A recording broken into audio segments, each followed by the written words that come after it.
Hola, bienvenido a los recursos de identidad. Mi nombre es Araya Armendáriz y me da mucho gusto que podamos compartir este espacio juntos.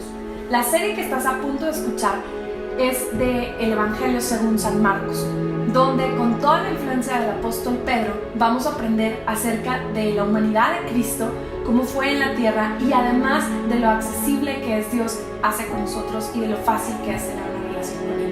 Te invito a que medites en Él, a que lo compartas y a que realmente lo disfrutes y pueda ser una bendición para ti.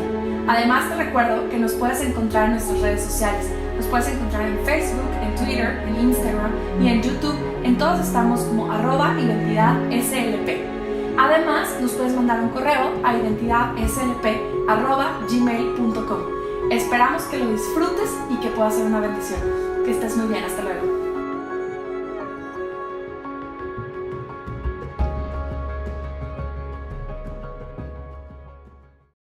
Seguimos con nuestra serie verso a verso de Marcos, cada vez se pone mejor. Marcos capítulo 4, versículo 1 y 2. Una vez más, Jesús comenzó a enseñar a la orilla del lago. Pronto se reunió una gran multitud alrededor de él, así que entró en una barca, luego se sentó en la barca, mientras que toda la gente permanecía en la orilla. Les enseñaba por medio de historias que contaba en forma de parábola, como la siguiente. Si recuerdan, las últimas semanas vimos que Jesús se estaba volviendo muy famoso. Su ministerio cada vez era más famoso, por lo tanto él tenía que empezar a enseñar en las afueras de la ciudad, porque todavía no era el momento de que su fama se volviera tan grande que lo quisieran matar. Ya de por sí lo estaban persiguiendo. Por lo tanto, a partir de este momento, que es más o menos como a los 6, 7 meses de comenzado su ministerio, Jesús comienza a cambiar la manera en la que enseña. Y Jesús comienza a enseñar a través de parábolas. Y yo no sé si tú alguna vez te has preguntado por qué Jesús enseñaba en parábolas. O sea, ¿por qué no pararse así frente a todos y decir las cosas tal cual eran? O sea, ¿cuál era la necesidad de Jesús de esconder su mensaje a través de una parábola? La realidad es que una parábola de Jesús era una manera ingeniosa de, con algunas palabras, con algunas historias sencillas, presentar lecciones espirituales muy profundas, ¿sí? Enseñanzas llenas de poder y de cosas que la gente necesitaba, pero se las presentaba con historias de la vida cotidiana. Estas narrativas lo que eran metodologías y sistemas demasiado, vamos a ponerlo así, simples en su manera de presentarse, pero a la vez muy poderosas en cuanto a la profundidad del mensaje y el estilo de la enseñanza. Muchos creemos que Jesús enseñó con parábolas por una sola razón. O sea, yo creo que si a la gente se le pregunta por qué Jesús enseñó en parábolas, la mayoría de la gente diría que para que la enseñanza fuera más sencilla, más accesible y más fácil de entender. Porque en realidad es un método de enseñanza brillante, es algo que todavía se sigue usando el día de hoy cuando alguien quiere enseñar algo, pues pone un ejemplo de la vida práctica y de la vida diaria que todos nos podamos poner de acuerdo y entender de una manera sencilla. Pero en realidad, si bien es cierto que Jesús buscaba hacer su enseñanza más sencilla, había otra razón por la cual Jesús enseñaba con parábolas. Y eso lo vemos en Mateo capítulo 13. Mateo capítulo 13, versículo del 10 al 13, nos dice la Biblia cuál es la razón de la enseñanza en parábolas. Sus discípulos vinieron y le preguntaron, ¿por qué usas parábolas cuando hablas a la gente? A ustedes se les permite entender los secretos del reino del cielo, les contestó, pero a otros no. A los que escuchan mis enseñanzas se les dará más comprensión y tendrán conocimiento en abundancia. Pero a los que no escuchan se les quitará aún lo poco que entienden. Por eso uso estas parábolas, pues ellos miran pero en realidad no ven, oyen pero en realidad no escuchan ni entienden. A la misma vez que las parábolas ilustraban y aclaraban verdades complicadas y las hacían sencillas, también Jesús nos está diciendo, pues sí, estas enseñanzas se volvían sencillas, pero se volvían sencillas para los que querían escuchar. Se volvían sencillas para los que tenían intención y ganas de aprender, pero tenían el efecto contrario con las personas que no tenían ganas de aprender, con las personas que no tenían ganas de conocer más. Y yo no sé si a ti alguna vez te ha pasado que cuando agarras la Biblia y te pones a leerla, pues dices, ay, no entiendo nada, y ay, no entiendo nada, y ya mejor te aburres y la cierras. Pero hay otras veces que la lees y la estás leyendo y dices, ¿cómo no me había dado cuenta de esto? O alguna vez te has escuchado una predicación, algún mensaje y lo lees y dices, ¿cómo es posible que ahora esté entendiendo este pasaje que muchas veces lo he intentado y no lo había podido entender? Y el problema aquí, o la situación aquí, es que la Biblia funciona de esa manera. Si tú eres alguien que tiene ganas de aprender, la Biblia te va a revelar sus secretos. En el caso de las parábolas con Jesús, si tú eras alguien que seguía a Jesús por las razones correctas, y que en verdad te dejaba discipular por Jesús, entendías perfectamente las parábolas. Y los que no, simplemente decían, pues no sabemos de qué está hablando. El simbolismo que Jesús usaba en las parábolas, lo que hacía era esconder la verdad de toda aquella persona que no tenía la disciplina, que no tenía el deseo de buscar el significado de esta parábola, ¿sí? Porque como les decía ahorita, ¿a ti te ha pasado que lees y no entiendes? Yo creo que a todos nos ha pasado, que leemos algo y no entendemos lo que dice. Y entonces, la pregunta no es ¿por qué no entiendo? Tal vez la pregunta es ¿cómo está mi disciplina? ¿Cómo está mi deseo en tratar de entender eso que no entiendo? Porque si lo leí y no entiendo, hoy en día hay tantas herramientas que nos podemos consultar en internet, podemos buscar predicaciones, podemos venir y preguntar un domingo. Me pueden preguntar a mí o le pueden preguntar a Sari, oye, es que leí esto y no lo entendí, ¿qué pasó? ¿Sí? Pero muchas veces es, ay, no lo entendí y ya me sigo para adelante. Y eso mismo pasaba con las parábolas. Las parábolas de Jesús tenían ese propósito doble, donde escondía la verdad de la gente santurrona, de la gente religiosa, de la gente que estaba satisfecha con su conocimiento, que creía que Jesús no tenía nada que enseñarles, ¿sí? Pero a la vez tenía el propósito de revelar la verdad a todas esas almas ansiosas que tenían ganas de Jesús, que querían más de Él, más que un simple milagro, más que una simple bendición, querían conocer la verdad. Todos aquellos que tenían una fe semejante a la de un niño, con hambre, con deseo, con ganas de aprender más de este hombre. Y Marcos capítulo 4 comienza con la primer parábola de Jesús. Todos los evangelistas coinciden en que esta fue la primer parábola de Jesús y es una historia sorprendentemente simple. Una historia que en aquella época habría sido inmediatamente familiar a todo el que la escuchaba. Y vamos a leerla juntos. Marcos capítulo 4, versículos del 3 al 8. Escuchen, un agricultor salió a sembrar. A medida que esparcía la semilla por el campo, algunos cayeron sobre el camino y los pájaros vinieron y se las comieron. Otras cayeron en tierra poco profunda, con roca debajo de ella. Las semillas germinaron con rapidez porque la tierra era poco profunda, pero pronto las plantas se marchitaron bajo el calor del sol y como no tenían raíces profundas murieron. Otras semillas cayeron entre espinos, los cuales crecieron y ahogaron los brotes, así que esos brotes no produjeron grano. Pero otras semillas cayeron en tierra fértil y germinaron y crecieron y produjeron una cosecha que fue 30, 60 y hasta 100 veces más numerosa de lo que se había sembrado.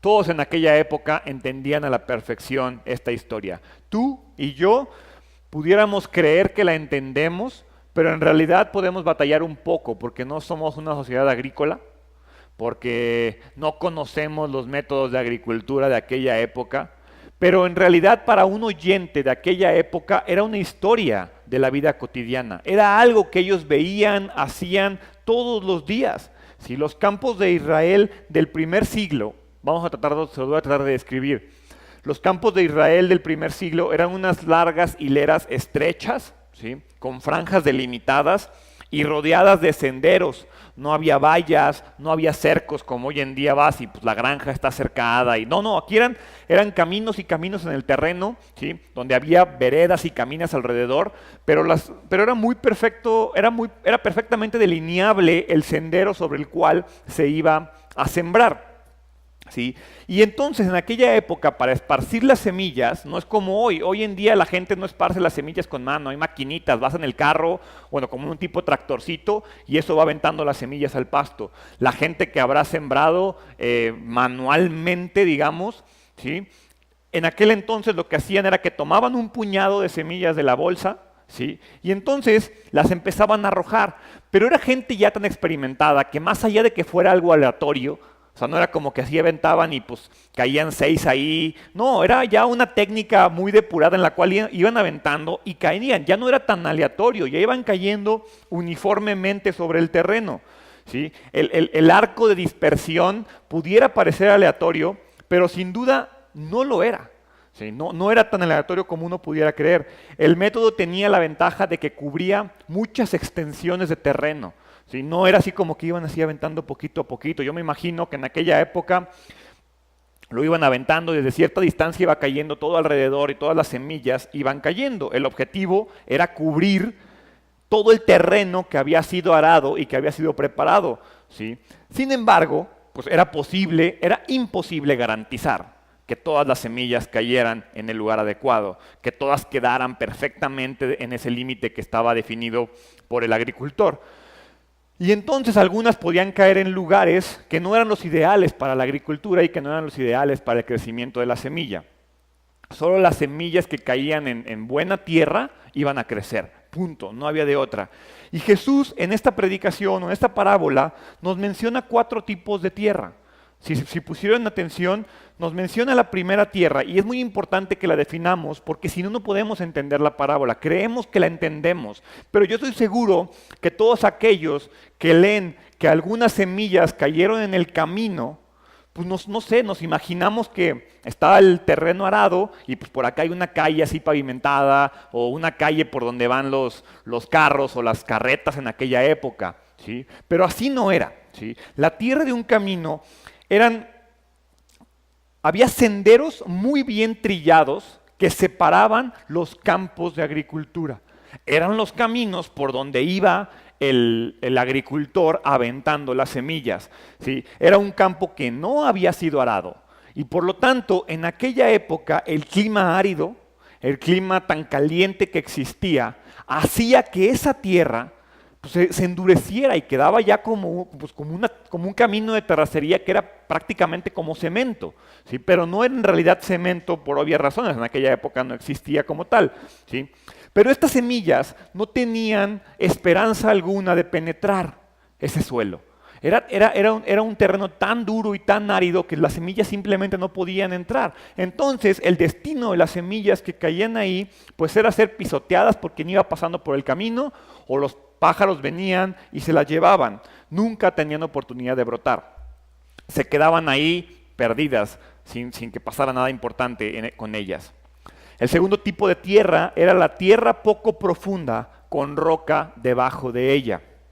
Ahora, no se refiere a una área de terracería, ¿sí? No se refiere a un área así de que muchas piedritas en el camino y era muy obvio que ahí no se podía brotar. No, lo que te está hablando era un terreno en el cual por arriba parecía un terreno bueno, pero abajo había roca sólida, ¿sí? Es decir, tú aventabas una semilla, la semilla penetraba, la semilla germinaba, pero abajo había tanta piedra y tanta roca dura que no podían generar semillas profundas y por lo tanto lo que pasaba con esas semillas era que cuando había calor, al no haber agua suficiente o que las semillas pudieran alcanzar, pues lo que pasaba era que se morían, ¿sí? Es decir, en un principio parecía un brote saludable, parecía un brote con mucho potencial, sin embargo salía el sol, se venían los problemas, el agua faltaba y se moría, ¿sí? El tercer tipo de suelo es el suelo con espinos. De igual forma, no te está hablando de un baldío en el cual tú aventaste 3 semillas en donde estaban los espinos, no. Esto hablaba de un terreno o un suelo en el cual había habido espinos, fue arado, pero abajo de la tierra quedaron restos de estos espinos. Yo creo que todos aquí sabemos y hemos peleado alguna vez con la maleza en nuestras casas o en algún lugar, que las cortas y mientras las cortes a ras, cae la primera lluvia y salen mucho más rápido que cualquier pasto que tengas. No importa la calidad del pasto que tú tengas en tu casa. Si no sacaste bien la maleza, cae la primera lluvia y sale esa maleza, esa mala hierba, esos espinos crecen como, literal, como si fueran pues con una capacidad mayor que la buena hierba o que el buen pasto. Y eso es lo que pasaba aquí. Era un terreno que de igual forma parecía que estaba bien arado, pero abajo había espinos. Por lo tanto, venían las lluvias, llegué el momento en el que habían los brotes, y en lugar de brotar una buena hierba, crecían los espinos, se devoraban esto, esos espinos agandallaban todo el agua, y por lo tanto no había crecimiento. Y finalmente el cuarto tipo de tierra que viene ahí es la tierra fértil. Ahí pues yo creo que sí, todos tenemos muy claro lo que es. Es esa tierra que está bien arada, que hay profundidad debajo de ella, que las plantas pueden caer, echar raíces, jalar todos los nutrientes. ¿Y qué es lo que provoca esto? ¿Sí? Pues entonces provoca que sus raíces crezcan, se establezcan, profundicen, ¿sí? Y es el tipo de sueño que cualquier agricultor quiere tener. El tipo de suelo que cualquier agricultor quiere tener. Ese suelo en el cual todo crece, todo funciona y todo da fruto. Jesús lo que está haciendo aquí es dar una lección acerca del terreno. Muchas veces se escucha predicaciones acerca de la parábola del sembrador y hay gente que quiere encontrar 50 significados en la parábola del sembrador. He escuchado yo a pastores predicar acerca del agricultor. He escuchado yo a pastores predicar acerca de la semilla y no estoy criticando eso, pero una cosa no se nos puede olvidar. Cuando Jesús mandaba una parábola no era para ver quién le encontraba más significados. Había un solo significado para esa parábola. La semilla era la misma, el agricultor era el mismo, el clima era el mismo. Lo único que cambiaba en esta parábola que era el terreno. Por lo tanto, es obvio y el único significado que tiene esta parábola es el terreno. La predicación del día de hoy se llama sobre terrenos y corazones. Y ahorita vamos a ver por qué. Porque a medida que vamos siguiendo la trama de la historia, nos damos cuenta que la única diferencia son esos 4 tipos de terrenos que existían. ¿Sí? Y lo que me gusta aquí es que Jesús no da un significado muy obvio. Si Jesús hubiera acabado aquí, tú y yo leemos esta parábola, pudiéramos creer que tiene muchos significados. Pero el real significado lo encontramos ahí mismo. Primero, Marcos capítulo 4, versículo 9, acaba la parábola Jesús y lo primero que dice, el que tenga oídos para oír, que escuche y entienda. El tiempo del verbo de esta frase, el que tenga oídos para oír, que escuche y entienda, es un tiempo imperfecto. Esto quiere decir que es una acción continua que se repite. Es decir, no es alguien que dice, ay, yo quiero entender, y ya después no quiere entender nada más. No, alguien que tiene la capacidad de entender y escuchar la parábola es esa persona que tiene el deseo constante de buscar el significado de esta parábola. Lucas capítulo 8, versículo 8, si lo leemos en la traducción al lenguaje actual, me gusta cómo dice, después Jesús dijo con voz muy fuerte, si ustedes en verdad tienen oídos, pongan mucha atención. Jesús subraya la necesidad de prestar atención a sus enseñanzas, de escuchar con un corazón atento, de escuchar con fe creyente, ¿sí? De mirar más allá de lo que crees que estás diciendo y encontrar el significado real y profundo que se encuentra. Marcos capítulo 4, versículo 10 nos dice más tarde, ojo, muy importante, tiempo después, es decir, Jesús le lanzó la parábola a la multitud. Todos escucharon esta enseñanza. Pero más tarde, cuando Jesús se quedó a solas con los 12 discípulos y con las demás personas que se habían reunido, le preguntaron el significado de las parábolas. La Reina Valera dice, cuando estuvo solo, los que estaban cerca de él, con los 12, le preguntaron sobre la parábola. Jesús explica la parábola y tú y yo leemos este pasaje y como que nos imaginamos que Jesús acaba la parábola y entonces dice, ahora déjenme les explico. Pero hay dos características muy importantes cuando Jesús hace la explicación de la parábola. La primera es que no se la hace a todo el que la escuchó.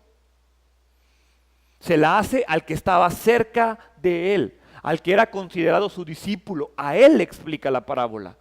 Y número dos, le preguntaron el significado de la parábola. ¿Cuántas veces tú lees la Biblia, no entiendes y dices, ay, no entendí, y ya?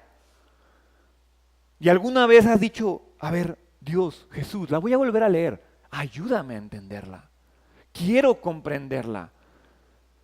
Cuando comienzas a leer tu Biblia, si es que lo haces, lo correcto debería de ser tomar la Biblia y decir, Dios, mándame tu Espíritu Santo, quiero entender, háblame a través de tu palabra, quiero relacionarme contigo, quiero entender este mensaje, quiero entender esta lección.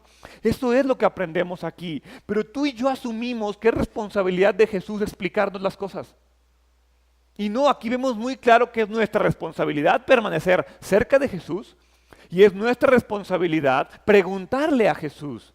¿Sí? En este caso tú y yo ya no le podemos preguntar a Jesús porque Jesús no está con nosotros, pero ¿qué crees? Nos dejó a su Espíritu Santo.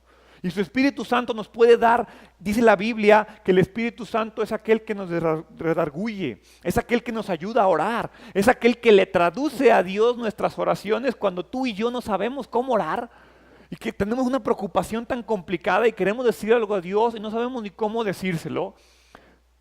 El Espíritu Santo te ayuda a comunicarte con Dios, pero no nada más de aquí para allá. El Espíritu Santo te ayuda también de allá para acá.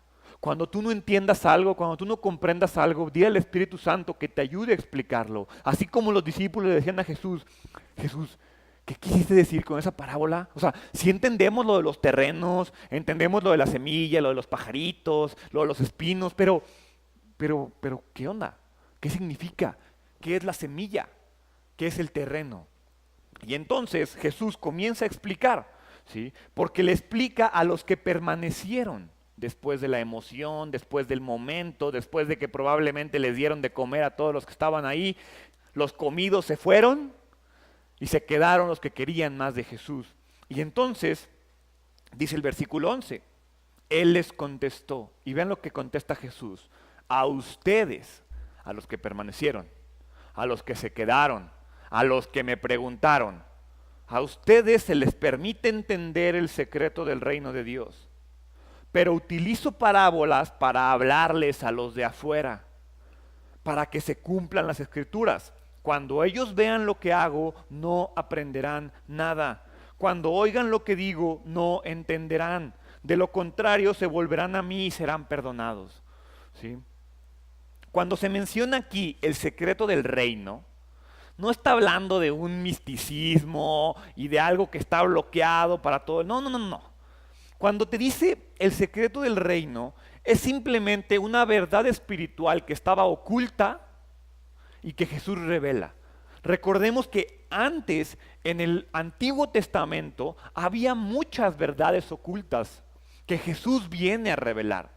Entonces los que estaban cerca de Jesús se le permitía conocer estos secretos del reino de Dios, pero no era que fuera algo místico, mágico, musical, no, simplemente era una verdad que estaba oculta que Jesús le trae a su gente, que Jesús le trae a sus discípulos.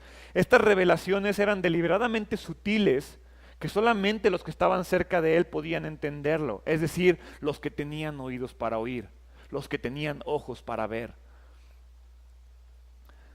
Y entonces comienza con la explicación. Comienza primero con Marcos capítulo 3, versículo 13.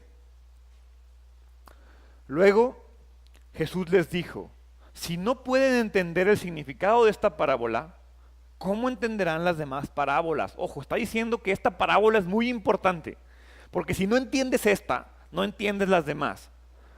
El agricultor siembra las semillas al llevar la palabra de Dios a otros. Esa es la primera explicación que nos hace Jesús. La semilla representa la palabra de Dios. La semilla representa el evangelio. La semilla representa el mensaje de salvación.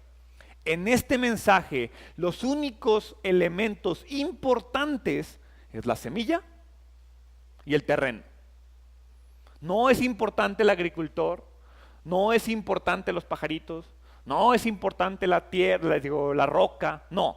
Lo importante solamente es la semilla y el terreno. El único factor diferente en toda la parábola, la única variable que Jesús utiliza para mostrar la diferencia entre una cosecha abundante y esterilidad total es la condición del suelo. Porque la semilla es la misma, no te dice que el agricultor agarraba buena semilla y mala semilla, ¿verdad? Te dice, agarraba semilla y las echaba. La semilla venían del mismo lugar, era el mismo tipo de semilla, por lo tanto era el mismo mensaje. Y por lo tanto la primera lección que aprendemos es que la respuesta de una persona a la palabra de Dios depende de la condición del terreno. La respuesta de una persona a la palabra de Dios depende de la condición del corazón. Yo creo que te ha tocado muchas veces explicarle o ver, es más tú mismo. ¿Cuántas veces alguien te habló de Jesús y como que no funcionaba lo que te decían? Y como que rebotaba, y como que rebotaba, y como que crecía y se caía, y como que no, y como que sí. Pero en un punto, en algún momento, alguien te habló, escuchaste algo y las cosas comenzaron a funcionar y entendiste de una manera diferente. La diferencia tiene que ver con cómo estaba tu corazón en ese momento. Es muy significativo que cuando Jesús comienza a develar los misterios ocultos del reino de Dios, este es el primer misterio que revela. Dice, tú no me vas a entender a menos que tu corazón esté dispuesto a entenderme. Esa es la primera lección que da Jesús.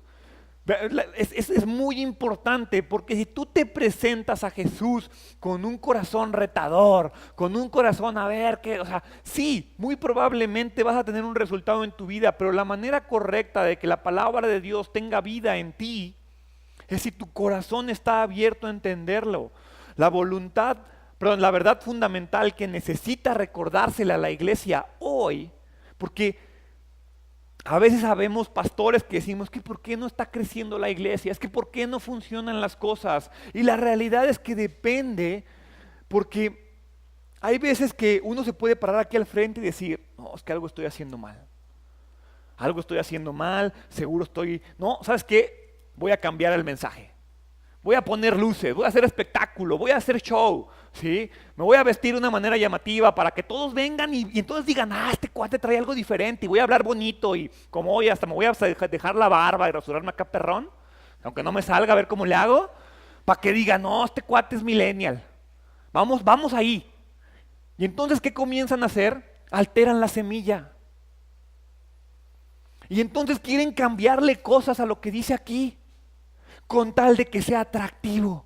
Y entonces es donde comienzan las predicaciones de que no, si vienes te va a ir súper bien.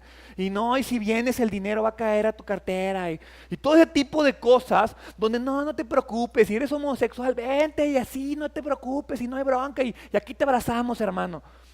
No digo que no vengan, ¿sí? Pero comienzan a modificar lo que está aquí, a decir lo que está bien y lo que está mal, y solamente predican cosas que la gente diga quiero, pero cuando hay que hablar tajantemente y golpear y dar una enseñanza complicada, ahí eso mejor me lo salto. Modifican la semilla. Por eso aquí en identidad hay gente que me dice, no, es que las pedradas están bien duras. No, pues qué bueno. Qué bueno, porque las pedradas que nos quiere dar la palabra de Dios así son. Y no podemos modificar la palabra de Dios, no puedo modificar el mensaje ya está dado. ¿Sí? Entonces, eso se trata de que la palabra funciona y la palabra tienes resultados según cómo esté tu corazón y según cómo lo recibas. ¿Sí? No se trata de que yo aquí al frente modifique el mensaje para que más gente venga a la iglesia. No, se trata de que la gente modifique su corazón para que el mensaje sea atractivo a ellos.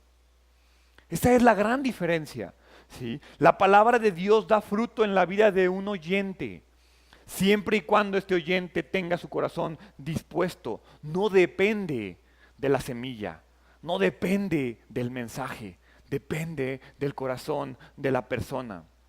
Y entonces comienza a explicar el primer tipo de terreno. Marcos capítulo 3, versículo 15. Las semillas que cayeron en el camino representan a los que oyen el mensaje, pero enseguida viene Satanás y lo quita. El que oye junto al camino. ¿Sí? Este es el primer terreno. Un corazón impermeable a la verdad bíblica. ¿Sí? Es ese corazón que la incredulidad, que el amor al pecado, que su vanagloria, que su egoísmo, no le permiten ver más allá de sí mismo.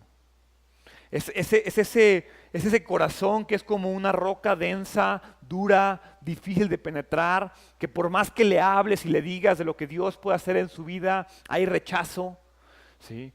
Creen que son puras pamplinas, que no sirve para nada. ¿Sí? Esa persona oye, pero permanece indiferente. ¿Sí? Es una persona que oye, pero no escucha y no recibe la esperanza. Es una persona espiritualmente muerta. Es un terreno que nunca ha sido trabajado. Probablemente es un terreno lastimado. ¿Sí? Es un terreno denso, seco, impenetrable. ¿Sí? Básicamente este terreno es el necio de Proverbios.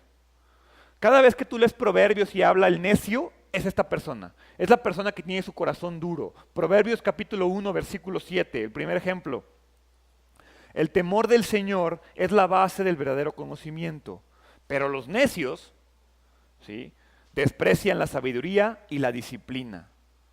El temor del Señor es la base del verdadero conocimiento, pero los necios desprecian la sabiduría y la disciplina. Interesante este punto, porque Jesús no está hablándole a ateos. ¿Sí? Jesús no está hablándole a ateos. Él está hablando a gente con una cultura religiosa. ¿Sí? Él está hablando a personas que conocen de un Mesías. Él está hablando a fariseos, ¿sí?, a estudiosos de la Biblia. Y le está hablando a personas que tienen, en aquel entonces la religión era todo para muchas personas. Entonces, este mensaje se lo está dando a gente que lo seguía. Gente que lo seguía y quería aprender de él, algunos por las razones correctas, algunos por las razones incorrectas. Pero alguna vez yo lo he platicado y lo he dicho aquí, que Dios prefiere un ateo a alguien que se dice creyente y no permite que la palabra de Dios lo cambie. Porque el ateo eventualmente va a topar con pared, se va a dar un trancazo, Dios lo va a revolcar. Pero hay gente que oye y sigue y hace y deshace y no cambia y no permite que la palabra de Dios trabaje, ¿sí? Porque es alguien que ni siquiera siente feo. Cuando ya mínimo que te digas y mínimo que salgas el domingo diciendo, ay, chin, sigo igual de fregado que siempre y no he podido cambiar. Ya la palabra está haciendo algo en ti. Pero esa gente que llega, se sienta, escucha y dice, y se va y sigue su vida haciéndose de la misma manera. Eso es un corazón dura, ¿sí? Gente que dice aquí que Satanás viene y le quita, ¿sí? ¿Cómo nos quita Satanás las bendiciones de la palabra de Dios? ¿Cómo lo hace? Nos engaña, nos hace creer que estamos bien. Y entonces tú escuchas y dices, no, ese no soy yo, esa es mi esposa. No, ese no soy yo, ese es mi vecino, yo estoy bien, yo aquí estoy. Y entonces el diablo te engaña y entonces recibes la palabra, pero el diablo llega y te dice, oye, me la das, esta no es para ti, tú no estás tan mal. Y tú, sí, ten, yo no la necesito, esta palabra no era para mí.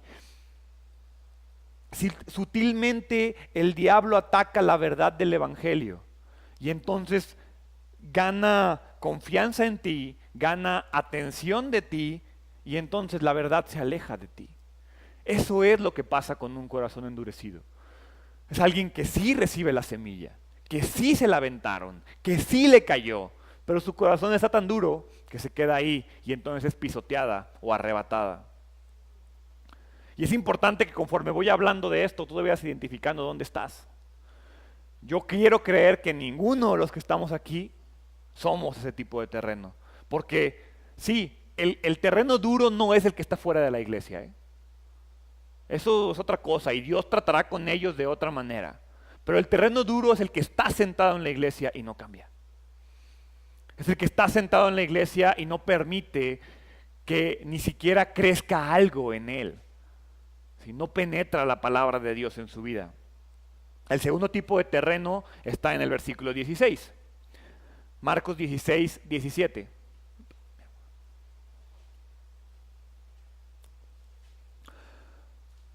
Las semillas sobre la tierra rocosa representan a los que oyen el mensaje de inmediato y lo reciben con alegría.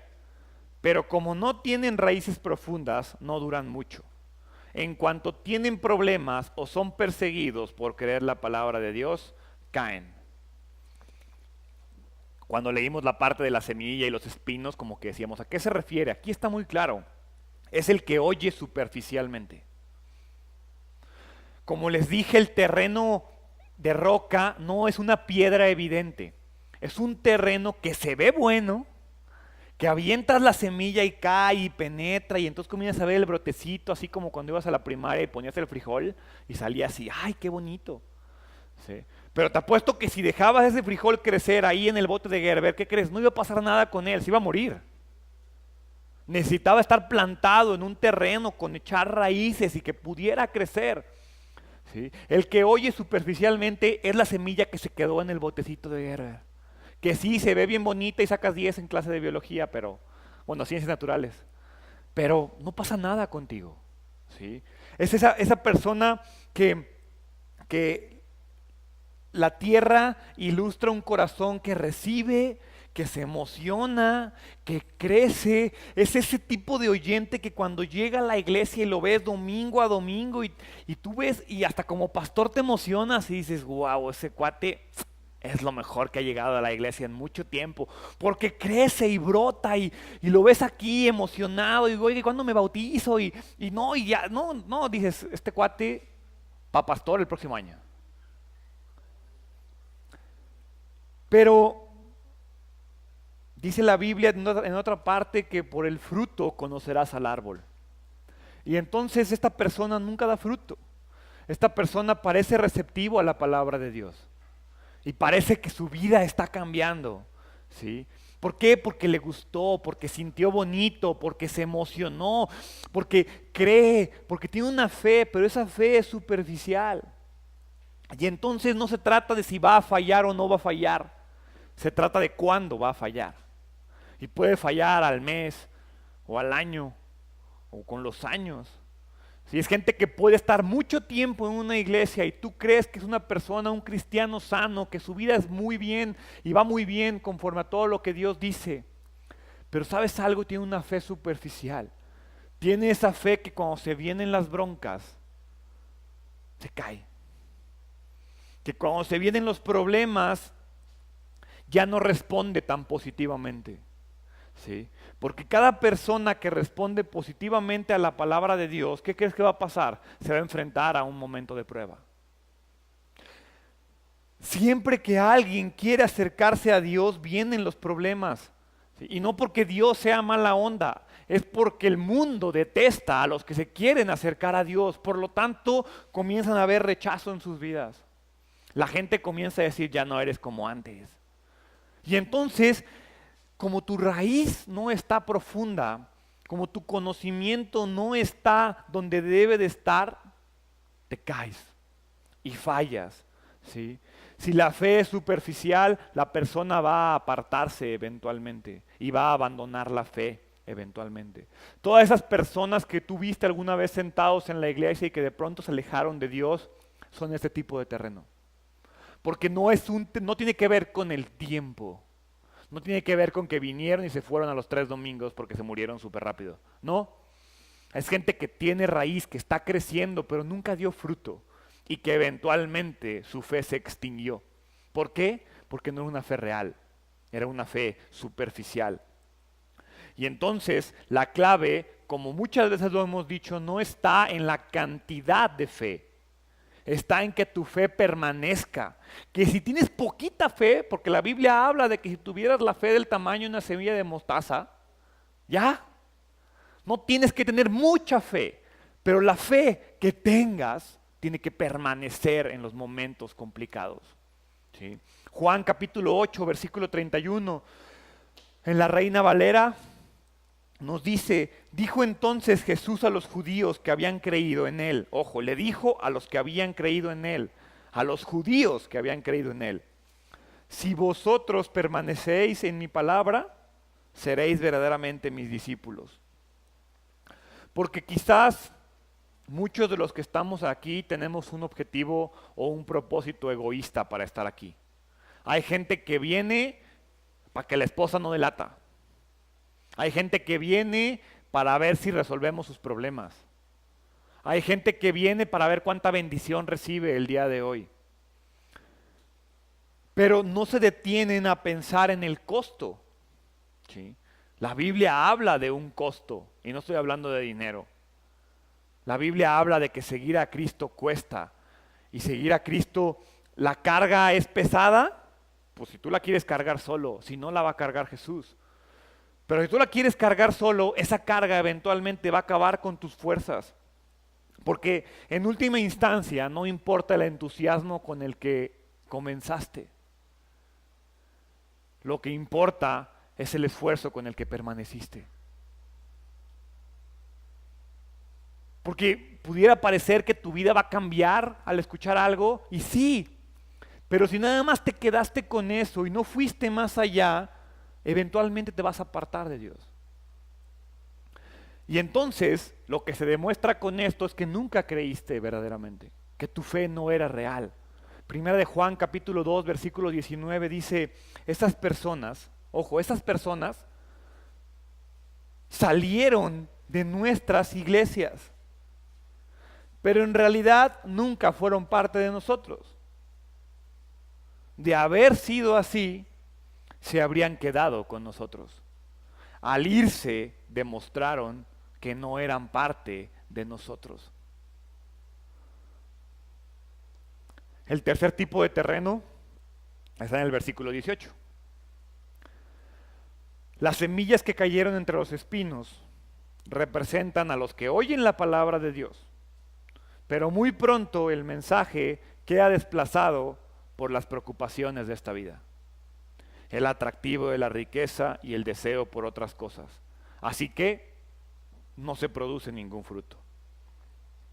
El que cayó sobre espinos representa un corazón demasiado cautivado o demasiado preocupado por el mundo, por las cosas que ocurren en el mundo, por las cosas que no son eternas. A eso me refiero cuando hablo del mundo. Marcos parece afirmar que en un principio aparentan que tienen todo el potencial para ser fructíferos, porque aquí ya no está hablando de raíces poco profundas. Aquí está hablando de un terreno en el cual se puede echar raíz y que puedes crecer de una manera increíble, ¿sí? Pero debajo de tu corazón, que parecía estar sano y que parecía estar receptivo, se encuentran todas esas preocupaciones de la vida. Y aquí menciona la riqueza, ¿sí? Menciona también el deseo de otras cosas. Ese deseo, esas ganas de riqueza, esas ganas de éxito desplazan el evangelio de tu corazón, ¿sí? Porque luego, en un momento de tu vida, eso que tanto te apasionó comienza a quedar de lado. Y entonces ya no tengo tiempo para leer la Biblia. Entonces ya no tengo tiempo para involucrarme en un grupo entre semana. Ya no tengo tiempo para estudiar. Ya no tengo tiempo para orar. Ya no tengo dinero para diezmar. Porque las preocupaciones de la vida le ocupan y ocupan tu corazón más de lo que debería ocuparlo Dios. Este no es un incrédulo, no. Es una persona, es más, no es incrédulo, porque no tiene el corazón duro que la semilla no penetró, ¿sí? Tampoco es alguien que tiene una fe superficial, no, es alguien que su corazón está listo, que su corazón fue arado, pero permitió que las preocupaciones humanas tomaran el lugar de Dios en su corazón. Esa persona que está demasiado enamorada de este mundo y de lo que este mundo ofrece, demasiado obsesionado con las preocupaciones de la vida, con los valores de este mundo temporal, con la cosa que dice esta sociedad que deben de pasar. Y como dice la Biblia, nadie puede servir a dos amos a la vez. En Lucas capítulo 16, versículo 13 habla de esto, lo relaciona con el dinero, pero quita la palabra dinero, ¿sí? Nadie puede servir a dos amos, pues odiará a uno y amará al otro, será leal a uno y despreciará al otro. Dice aquí, no se puede servir a Dios y al dinero, pero no se puede servir a Dios y a la familia, no se puede servir a Dios y a tu esposa, no se puede servir a Dios y al trabajo. ¿Cómo, Gerardo? ¿Entonces odio a mi familia? No. Lo que te dice aquí es que ames a Dios y que a través de tu amor de Dios, entonces ames a tu familia. Y que a través de tu amor a Dios tengas un buen desempeño en tu trabajo. Y que a través de tu amor a Dios seas un buen ciudadano. Y que a través de tu amor a Dios seas un buen padre, un buen hermano, un buen cristiano. Porque si quieres decir, no, tengo que ser un buen esposo y un buen cristiano, es como si lo estuvieras separando. Y no. Ser un buen cristiano, amar a Dios, ser un discípulo de Dios, lleva en sí ser un buen ciudadano, ser un buen padre, ser un buen trabajador, ser un buen hijo de Dios, ser un buen amigo, ser un buen compañero. Pero tú y yo decimos, no, ahorita me voy a enfocar en ser un buen discípulo. Mañana, el lunes, ¿sí? Voy a ser un buen trabajador. Saliendo del trabajo voy a ser un buen padre. Y saliendo de acabar con mi padre tengo que ser un buen esposo. Y no, mejor preocúpate y ocúpate por ser un buen cristiano, por ser un buen discípulo. Y al ser y preocuparte por eso, te garantizo que vas a ser un buen trabajador, un buen hijo, un buen esposo, un buen padre, un buen ciudadano. Los espinos y la mala hierba en esto representan el egoísmo, el deseo pecaminoso, un sistema de valores defectuoso. Y ojo, no estoy diciendo que Jesús tenga algo en contra de la riqueza material, ni tampoco estoy diciendo que el placer es malo, ¿sí? Lo que estoy diciendo es que si se prioriza de una manera diferente, hay broncas. Si cualquier cosa ocupa tu prioridad en lugar de Dios, hay broncas. Y entonces, si cualquier cosa ocupa el lugar que debería ocupar en tu corazón, esa preocupación va a terminar matando el evangelio en tu vida. Eso es lo que está diciendo en la palabra de Dios. Estos tres terrenos que ya vimos son distintos, pero todos son terrenos infértiles, son corazones donde la palabra de Dios no va a dar fruto.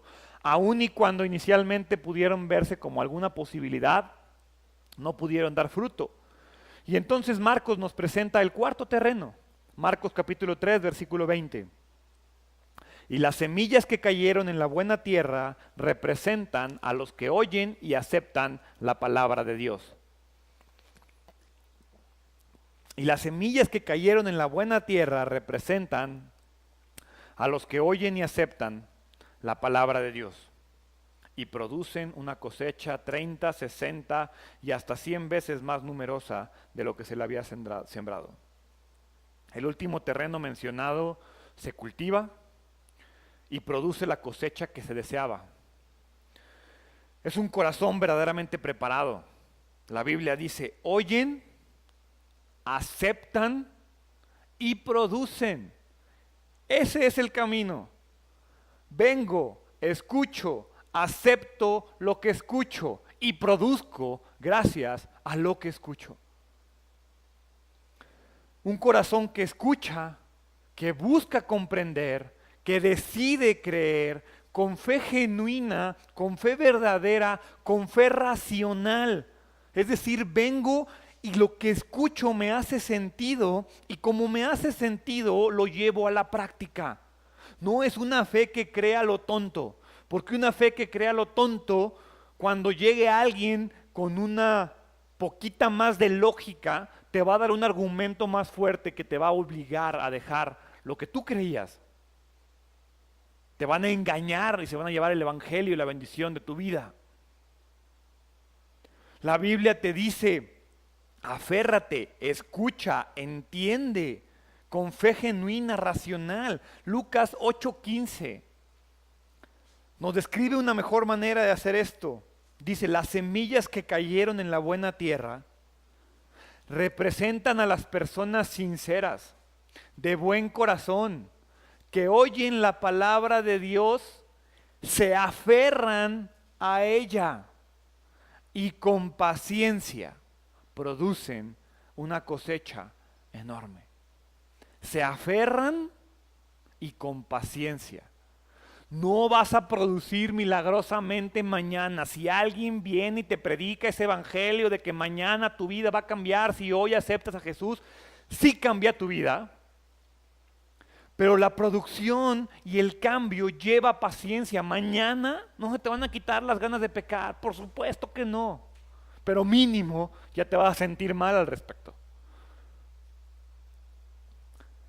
Y me encanta esa frase, se aferran a ella, de nueva cuenta. La señal de una fe auténtica, ¿cuál es? La perseverancia, la disciplina. Me puede decir aquí todo mundo que tiene fe, pero la única manera de demostrar tu fe es tu permanencia, tu perseverancia, tus ganas de dar más, tus ganas de aferrarte a Dios. Porque la fe temporal de momentos, la fe temporal de emociones no es verdadera y esa fe no da salvación. La fe verdadera es la que permanece, es la que da fruto. ¿Qué fruto? La Biblia habla de muchos frutos. Este fruto incluye el fruto del Espíritu: amor, gozo, paz, paciencia, bondad, fe, mansedumbre, templanza. También incluye los frutos de justicia. ¿Sí? En Filipenses 1:11 dice, los frutos de justicia que son por medio de Jesucristo para gloria y alabanza de Dios. El fruto que da es gloria y alabanza de Dios en tu vida. ¿Sí? También habla del fruto de labios que confiesa su nombre. En Hebreos nos dice, fruto de labios que confiesa su nombre. Un corazón verdaderamente creyente de manera natural adora, habla de Dios. El hablar de Dios es un fruto de tu fe. El fruto, ojo, el fruto es la única evidencia de que alguien ha escuchado la palabra de Dios correctamente. Si tu vida no está dando fruto, no me importa cuánto me digas que crees. Dice la Biblia que por fruto conocen al árbol. Entonces, el fruto es la única evidencia de la fe verdadera. ¿Quieres saber si tu fe que dices tener es verdadera? Pregúntate cuánto fruto estás dando. ¿Cómo te va con el gozo, con la paz, con la paciencia, con la benignidad, con la bondad, con la fe, con la mansedumbre, con la templanza? ¿Cómo te va con la gloria y la alabanza? ¿Qué tanto confiesas el nombre de Dios en tu vida? Eso es la prueba de una fe verdadera. ¿Qué tanto está cambiando tu vida? Cada cambio que da tu vida para bien es fruto. Entonces, el fruto es la única evidencia de que alguien ha escuchado la palabra de Dios correctamente. Y para terminar, quiero que notemos que la expectativa del fruto es ser fruto en abundancia. Porque no te habla de un fruto, te habla de que una semilla da el 30%, da el 60% y da el 100%. ¿Sí? Jesús muestra y Jesús está diciendo que no todos los cristianos son igualmente fructíferos. Y eso no está mal. Dios no espera que todos sean fructíferos al 100%. Dios espera que des fruto. ¿Sí? Si el fruto que tú das es suficiente para que tú llegues a la salvación, ya estás de gane. Si tu fruto puede servir para que alguien más llegue a la salvación, hombre, ya diste 2%. Si tu fruto puede dar para que muchos lleguen a la salvación, probablemente desde el 30%, del 60% o del 100%, porque escuchaste la palabra de Dios y el hecho de que tú escucharas llevó a alguien más a escucharlo. Jesús nos muestra que no todos producen igual, ¿sí? Pero también nos dice que tu fruto no debe ser escaso, que tu fruto no debe ser difícil de encontrar. Y entonces pregúntate, ¿cómo está tu corazón? Porque a veces creemos que es Dios el que debe de preparar nuestro corazón para Él. A veces creemos que el agricultor preparó el terreno. Y no, la parábola nada más dice que el agricultor fue y echó la semilla. El terreno ya estaba. Y ya estaba preparado. ¿Sí? Santiago capítulo 1, versículo 21 habla un poquito más con respecto a la semilla y con respecto a quién prepara el terreno. Así que quiten de su vida todo lo malo y lo sucio.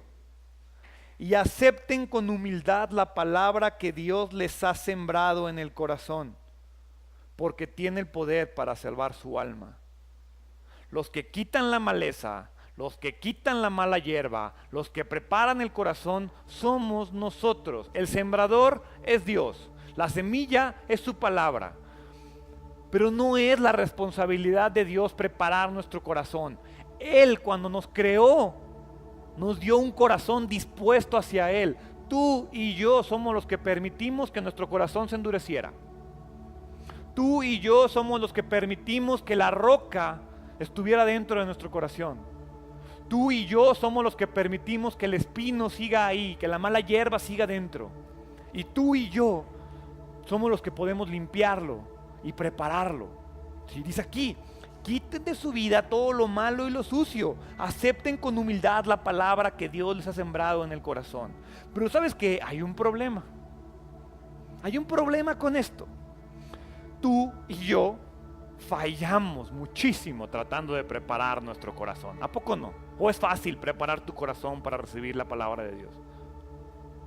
No, no es fácil.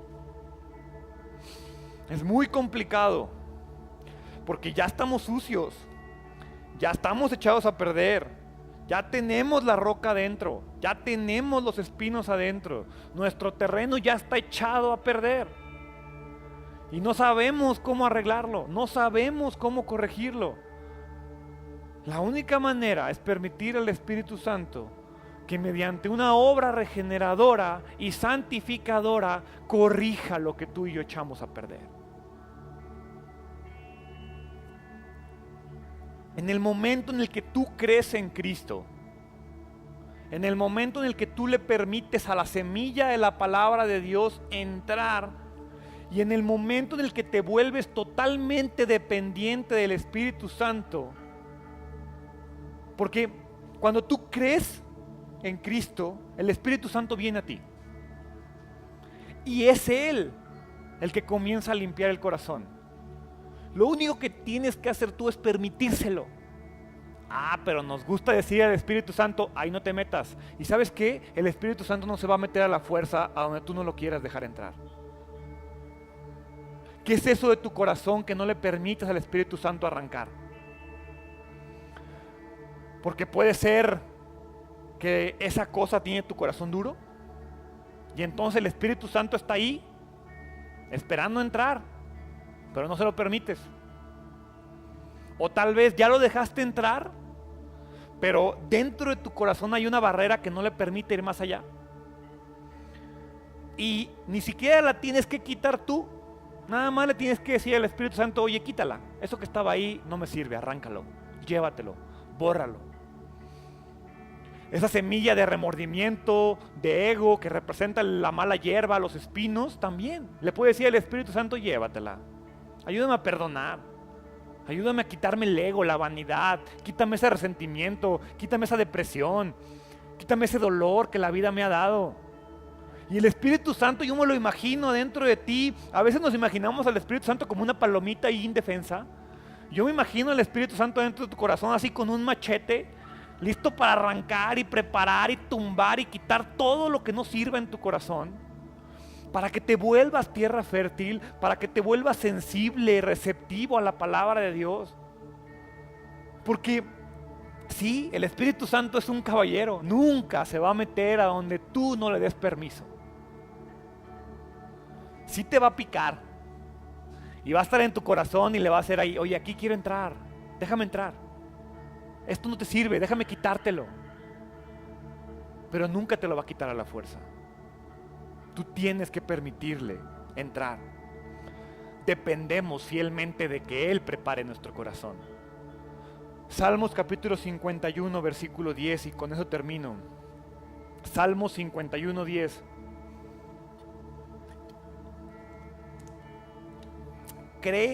Crea en mí, oh Dios, un corazón limpio. Crea en mí, oh Dios, un corazón limpio y renueva un espíritu fiel dentro de mí. ¿Alguna vez le has dicho esto a Dios? Crea en mí, oh Dios, un corazón limpio y renueva un espíritu fiel dentro de mí. ¿Por qué no cierras tus ojos y se lo dices hoy? Dios, crea en mí un corazón nuevo, crea en mí un corazón limpio y renueva un espíritu fiel dentro de mí. He fallado muchas veces, Padre, en intentar preparar mi corazón para ti, creyendo que yo puedo hacerlo solo. Le he cerrado la puerta en la cara a tu Espíritu Santo. El día de hoy quiero abrir mi corazón a Él. Quiero darle acceso a mis pecados más ocultos, a mis vanidades, al ego. Te pido que el Espíritu Santo me renueve, que el Espíritu Santo entre en mí, que haga de mí tierra fértil, capaz de producir al 30, al 60 o al 100%, Padre. Quiero dar fruto de paz, de amor, de gozo, de paciencia, de gloria, de alabanza, de cambio. Quiero dejar mi pecado, quiero dejar mi vanidad. Ayúdame a aferrarme a ti, ayúdame a cambiar, ayúdame a ser más como tu Hijo Jesús. Completa una obra de regeneración en mí, porque yo no puedo, y porque ya he fallado, y porque estoy cansado, y porque estoy sucio, y porque he intentado orar yo solo cuando tú estás dispuesto a orar conmigo. Estás dispuesto a cargar mi carga, estás dispuesto a llevar mi pecado en una cruz. Permíteme creer en tu obra salvadora y aferrarme a la esperanza de la vida eterna. Gracias, Padre, por tu amor. Gracias porque me aventaste la semilla de tu palabra. Permíteme recibirla, permítele crecer en mí y permíteme dar fruto de gloria y alabanza